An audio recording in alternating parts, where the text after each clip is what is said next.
Alright everybody, welcome back. This is my second response to the corruption video I posted a while back. I have a Muslim who responded to the first of the 5 points that I listed, and the first of the 5 points was simply to define corruption. Now the definition here, quote, I will define corruption as adding, subtracting, or changing the wording of a text. Now very curiously, the individual who wrote this comment, I asked some follow-up questions, and it seems that the comment means or implies intentional changes. Now, whether they're intentional or unintentional, a change is a change. I'm not sure what relevance that has to text-critical scholars. I don't agree with this definition for numerous reasons, but I won't go into those.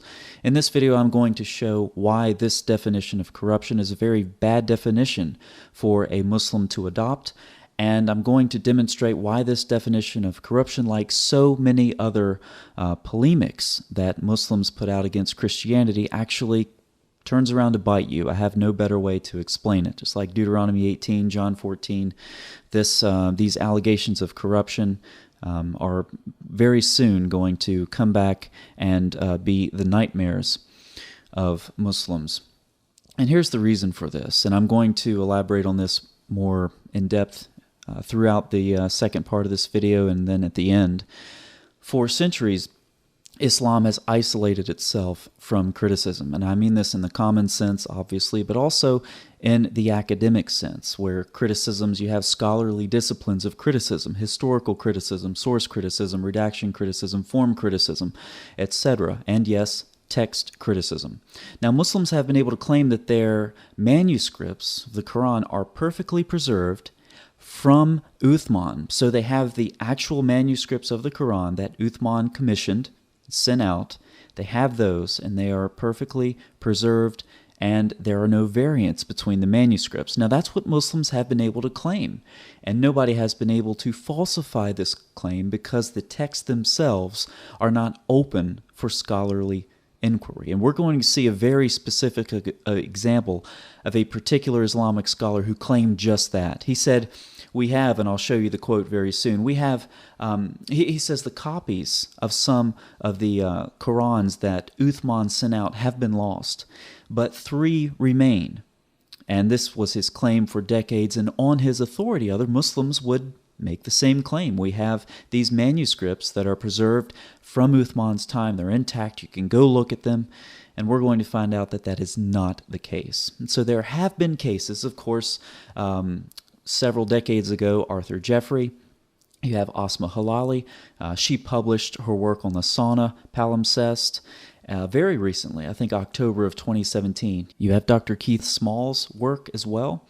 He published part of his PhD dissertation in a book about textual criticism of the Quran, where he analyzes just a few passages, a whole book on not only passages, just a couple verses, a couple ayat. And then, of course, you have Dan Brubaker's PhD thesis as well. And so there are sources out there for what we've been able to access of the manuscripts of the Quran and analyze. But there's a lot more that's on the horizon. Muslims are now in the calm before the storm. So in this video, I'm going to demonstrate why this definition of corruption is self-refuting, and I'm going to look very specifically at some methods that Islamic scholars have used for text criticism. So I'm going to pull up a copy of Al-Mushaf al-Sharif right here, and you can see, I'll pull my magnifier up here a little bit so you guys can see. This is obviously an Islamic organization, Research Center for Islamic History, and they are examining here the copy, the Topkapi. So this will be the Topkapi manuscript. And notice very carefully it says attributed to Uthman. So this would be one of the manuscripts that Muslims have claimed for centuries is complete, goes back to the time of Uthman, and it matches the standardized edition printed by the printer there in Medina. It matches, no textual variants, perfectly preserved, etc. So we're going to look in this article published by Islamic scholars and see how that actually holds up. All right, so let's scroll down a little bit. They keep using very carefully this term attributed to Caliph Uthman. And so this began in 1991. Even these scholars had some issues to overcome before they could get access to this manuscript. So Dr. Altakulich seems to be the foremost researcher here, and some of his credentials, one of the most authoritative scholars on the science of Qira'at, and wanted to compare this manuscript with other mushafs. All right. And this is what I referred to earlier. They compared it to the Holy Quran, which was published at the Mushaf printing house in Medina. Altakulich compared this copy with the Tashkent Mushaf, also attributed to Caliph Uthman. Very important. Okay, so we have the Topkapi in Istanbul, and then we have the Tashkent manuscript as well. And he added a table indicating the variations between the mushafs attributed to Caliph Uthman. All right, so let's scroll down here a little bit more. One of the most significant characteristics of this mushaf is the fact that it is a complete copy, with the exception of 2 missing folios. Well, then it's not a complete copy, is it? You don't get to say it's a complete copy with the exception of the parts that aren't there. Okay, so it's not a complete copy. And in comparison with the other dated copies, the oldest of which was copied in the 3rd century AH. So it doesn't seem like we have any manuscripts going back to Uthman's time. They mention additions. Imagine that, additions to the Quranic manuscripts. Additions in red ink in the beginning of Surat al-Fatiha and Surat al-Baqarah, which were added later. But I thought the Quran was perfectly preserved. That's interesting. The shape of the letters does not conform to the writing style of the early mushafs attributed to Caliph Uthman. And the script, the early mushafs, does not contain dots or diacriticals. So they're describing the methods they used to analyze and to date the Topkapi manuscript and determine that the Topkapi Museum mushaf dates neither from the period when the mushafs of the Caliph Uthman were written, nor from the time when copies based on these mushafs were written. So contrary to the claims that Muslims have made for centuries, this Topkapi manuscript does not go back to the time of Uthman. That's very interesting. To conclude our remarks, we could judge that the Topkapi Museum mushaf was not written during the period when the Imam mushafs were produced and sent to different provinces upon the order of Caliph Uthman. He quotes Ibn Khaldun here, interestingly. Arabic writing at the beginning of Islam was not of the best quality, nor of the greatest accuracy and excellence. It was not even of medium quality, because the Arabs possessed the savage desert attitude and were not familiar with the crafts. Interesting statement. All right, the Arabs later conquered cities and took possession of provinces. Well, that sounds about right. And then they needed the art of writing. At this time, they began writing, and as a result, they achieved a high degree of excellence. Now, I want you to notice this quote very carefully. This mushaf is also an excellent manifestation of the message expressed in the verse. Behold, it is we ourselves who have bestowed from on high step by step this reminder, and behold, it is we who shall truly guard it from corruption, quoting Surah 15:9. So, they use this mushaf as an example of the praise that's due to Allah because He preserved the manuscript. Now, forget about the 2,270 variants that they go on to note later in this, which I'll show you that part as well. But we're just going to talk about how the Quran is perfectly preserved. And I'm going to point out a very significant flaw in their methodology. All right. He asserts again, notice this, the Holy Quran was read and preserved as it was written by the scribes of Revelation and reached the present day without any distortions, not without any variants, not without any differences, but without any distortions, stated very modestly compared to the average Muslim on the street. Okay, now this guy is a very significant name here. We're going to talk about this guy a little bit. Although the Tashkent Mushaf was also published by Professor Dr. Muhammad Hamidullah with a brief introduction, we cannot consider it as sufficient evidence of the authenticity of the sacred text, since 2/3 of it was missing. All right, so remember that name because we're going to come back to it. Now, it's also significant, notice the self-serving statement, that no other book on earth has been copied, published, read, or studied as much as the Holy Quran. Okay, how about the Torah? Right, it's got a 1,500-year head start. And here is something, let me make this point as well. It's significant that no other book on earth has been copied, published, read, or studied as much as the Quran. The Quran has only, until very recent decades, been studied by Islamic scholars. They have not opened their manuscripts up for inquiry from other scholars. Okay? So this is such just a self-serving statement. The Muslims have kept their manuscripts, locked up, only available to Islamic scholars who try for a decade to get access to them. Yet no other book on earth has been studied as much as the Quran. You got to be kidding me. Okay, so the Tashkent Mus'haf represented only 1/3 of the original copy. I thought the Quran was perfectly preserved. Moreover, as will be explained below, some unintentional alterations were made on this copy. Now, notice this statement. They were going to make a critical edition of the two Mushafs, but it would not yield a healthy result, as it was missing 2/3 of the text and had been tampered with. Imagine if New Testament text critics adopted this method. Okay, so what Altakulich is saying here is that they have the Topkapi manuscript, and then they have the Tashkent manuscript. And if they compare the two, it won't yield a, healthy result. And so they say, well, we're not going to do that. Because they want, it wouldn't be conducive to the concept of perfect preservation of the Quran. Now, imagine, again, a New Testament text critic comparison. A New Testament textual critic has Codex Sinaiticus, beautifully preserved from the 4th century, early 4th century, and they want to compare it to another manuscript. And so they get the other manuscript, and they want to make a text critical apparatus. And they look at the two manuscripts, and they say, well, Sinaiticus it's great. It's complete. It's beautifully preserved.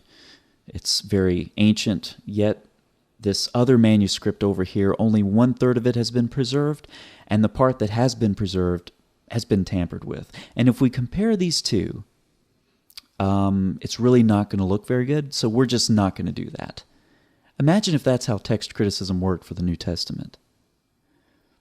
By the way, I thought Allah perfectly preserved the Quran. What about the Tashkent manuscript? Did he just forget about that one? Did he forget about the 2/3 that was lost and just forget to preserve the 1/3 that remained that was actually tampered with?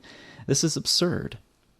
All right, so they go on further to say, but rather than excluding this copy completely from our study, we tried to present sufficient information and deal with the discussions and evaluations as to whether or not it represents one of the Mushafs attributed to Caliph Uthman. Okay, so they're still on the quest for this Mushaf attributed to Caliph Uthman, a Mushaf that actually dates to middle of the 7th century, goes back to Uthman's time, so that they can finally show the world, here's our complete preserved copy of the Quran, which does not exist.